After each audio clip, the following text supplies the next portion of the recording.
Hi everyone, welcome back to this channel. On today's tutorial, I'm gonna show you how to see Netflix ratings. So on the Netflix app on mobile phone, if you click on a certain title of movies or TV shows, you can't see the ratings. So you can only give ratings, not you can only rate, not see the actual rating of the movie. So if you like a movie, just click on the thumbs up here and you can choose three different options. Not for me, I like this and love this. So if you want to see the rating, you can actually do this on a third party. You can just open your browser.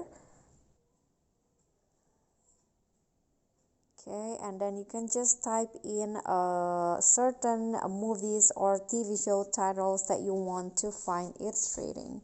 For example, I want to find Emily in Paris, and just click on the title and then just scroll down and you can see the rating from IMDb and also Rotten Tomatoes. Oops. So that's basically how you can see the Netflix ratings. I hope this will help you. So thank you guys so much for watching. Don't forget to leave a comment if you have any question. Click on thanks, like, and also subscribe if you haven't done that. I'll see you all in the next tutorial. Bye.